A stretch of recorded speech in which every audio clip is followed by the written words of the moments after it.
তো ভাই কি ভাবছেন যে এত জল কোথায় যাচ্ছে বা এটা কি? কারণ ভাবনা সবারই আছে, আমারও হয়তো হঠাৎ এরকম কোনো ভিডিও দেখলে হয়তো এইটাই ভাবতাম যে বন্যা ঢুকছে নাকি, এটাই ভয় থাকতো। তো আমি চলে এসেছি এমন একটা জায়গায়, মানে এখানে বর্ষার সময় যদি না আসা হয় তাহলে এরকম দৃশ্য দেখা যাবে না, কারণ অন সিজনে এরকমটা দেখা যায় না, মানে একমাত্র বর্ষার সময়তেই দেখা যায়। তো চলো পুরো ভিডিওটা দেখো, বুঝতে পারবে আমি কোথায় এসেছি। তো ফাইনালি দোস্ত, আমি সারা রাত গাড়ি চালিয়ে আমি পৌঁছেছি বাঁকুড়া পার করে মুকুটমণিপুর। তো আমি 285 কিলোমিটার গাড়ি চালিয়ে এসেছি এখানে। তো আমি সকালবেলায় এসে পৌঁছেছিলাম। তো এখানে এসে হোটেলে ঘুমানোর পর এই উঠে কেবল এই মুকুটমণিপুর ড্যামটা দেখতে আসলাম। তো এখানে জলের এত স্পিড মানে বলার মতো না। তো চলো ভিডিওটা দেখতে থাকো, খুব ধামাকাদার একটা ব্লগ ভিডিও হতে চলেছে। এরকম রোড যদি কেউ পায় তার গাড়ি চালাতে সবসময় ভালো লাগে। এটা হলো বাঁকুড়া থেকে মুকুটমণিপুর যাওয়ার যে রাস্তাটা আর কি। তো আমার সামনে এই বাসটা যাচ্ছে, আমি এই বাসটার পিছন পিছন যাচ্ছি। তো চলো যাওয়া যাক, সামনে আগে গিয়ে কথা হচ্ছে। তো ভাই আমি গাড়ি থেকে নেমে আমি টোটোতে মানে ঘুরতে আসলাম মুকুটমণিপুর যে বাঁধের ওপরে।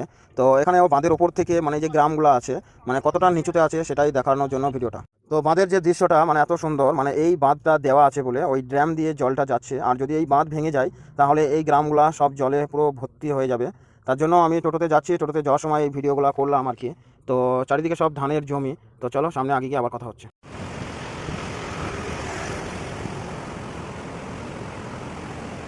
তো ভাই ঘুরতে ঘুরতে চলে এসেছি আমি ড্যামের ওপরে। তো এত সুন্দর জায়গা মানে হয়তো দেখা যায় না। আর এই দেখো রাস্তাটাও এত সুন্দর, আমি ওই সামনে গাড়ি রেখে দিয়েছি, ওখানে গাড়িটা দাঁড় করিয়ে দিয়ে আমি দেখছি আর কি। এখানে কেউ ভুল করেও গাড়ি রাখবে না আমি রেখেছি বলে, কারণ এখানে গাড়ি রাখলে যে কোনো সময় ফাইন করে দেবে। কারণ এই রাস্তাটা এখন বর্তমান পুলিশ নেই, অনেক পুলিশ থাকে আর বর্ডার সিকিউরিটি থাকে, যে কোনো সময় ফাইন করবে। এখন অন সিজন বলে তার জন্য লোকজন নেই এইখানে। 3 মাস মানে জানুয়ারি ফেব্রুয়ারি এই 2-3টে মাস প্রচণ্ড হারে ভিড় হয়, মানে এতটাই ভিড় হয় মানে পার্কিংয়ে গাড়ি রাখার মতো জায়গা থাকে না। তো যদি কেউ মনে করো যে ছোটোর মধ্যে ভালো একটা জায়গায় ঘুরতে আসবো, তো অবশ্যই মুকুটমণিপুর আসতে পারো, একটা দারুণ একটা জায়গা। আর এরকম জায়গায় আসলে সেই লেভেলের একটা মজা। আর এইটা যদি ক্যামেরা ছাড়া এমনি সামনাসামনি দেখা হয় এত সুন্দর মানে বলার মতো নয়। সামনে একটা ছোটো পাহাড় আছে, বাঁদিকেও একটা পাহাড় আছে, আবার আমার সামনে মানে রাস্তার ফ্রন্ট সাইডেও একটা পাহাড় আছে। আর এই পাহাড়ের মাঝখান দিয়ে জলটা মানে নদী হয়ে গেছে আর কি। আর এখনও জল কম ছেড়েছে, এখানে একটা দাদা বললো যে অনেক কম জল ছাড়া আছে, কিছুদিন আগে প্রচুর পরিমাপ বেশি জল ছেড়েছিল, তার জন্য ওই পাহাড়গুলো সব ভেঙেছে। ওই যে নতুন ভাঙা মনে হচ্ছে ওইগুলো সব ভাঙা হয়েছে। আর যখন অন সিজনে আসবে তখন এগুলো দিয়ে হালকা হালকা জল পড়বে পুরো ঝর্ণার মতো, তখনও দেখতে সুন্দর লাগে। আমার এই নিয়ে 3-4 বার আসা হলো। তো এই সময়টা এসে মজা একটু খুব বেশি পেলাম, কারণ বর্ষার সময় জলটা একটু বেশি ছেড়েছে। তো যারা আসবো করছো মুকুটমণিপুর, তো আমার ভিডিও যারা দেখছো আর কি, তো অবশ্যই আসতে পারো, কারণ ভালো একটা জায়গা। তো চলো সামনে আগে গিয়ে দেখি আর কি কি আছে। I love Mukutmanipur. তো ভাই এই লেখার পাশে মানে এই আমার ডান দিকের সাইডে নিচে ঢালে মানে অনেক হোটেল আছে। তো যারা হোটেল নিতে চাও তারা এই আই লাভ মুকুটমণিপুর লেখা আছে এর ডান দিকের নিচে নেমে যাবে। এখানে খুব অল্প টাকায় ঘর পাওয়া যায় আর কি।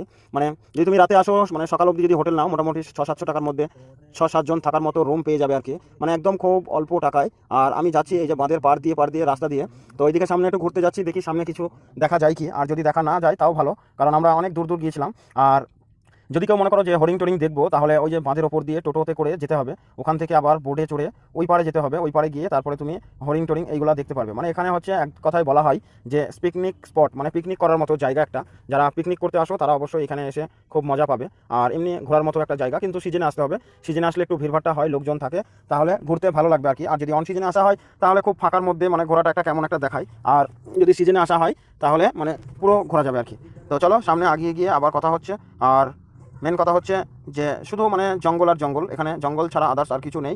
আর 2 নম্বর কথা হচ্ছে মানে গ্রামের সাইডের মতো আর কি। আমি সামনে প্রায় 3-4 কিলোমিটার আগিয়ে আসলাম, এই দিকটা পুরো গ্রাম আর কি।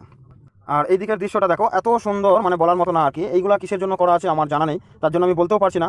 আর এদিকে যে মানে মানে জলটা আটকিয়ে ড্যামটার আগে যে জল আটকানোর জন্য যে জায়গাটা আছে আর কি, মানে এত সুন্দর। এইগুলোতে তুমি লঞ্চে করে বা বোটে করে ঘুরতে পারবে, তার জন্য আলাদা একটা কিছু করতে হয়।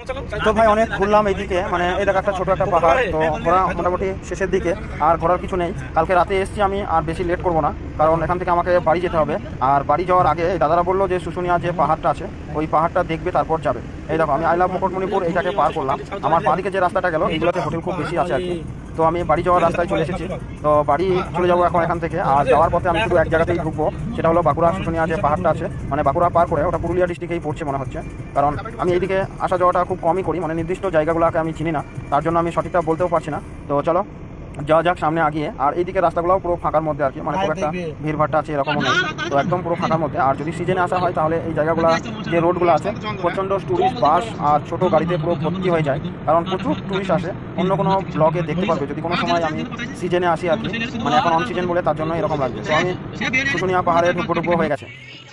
তো ফাইনালি দোস্ত আমি এখন চলে এসেছি শুশুনিয়া পাহাড়ের সামনে আর কি। তো এখানে একটা পার্ক আছে, এখানে গাড়িটা লাগিয়ে দিয়েছি পার্কের সামনে।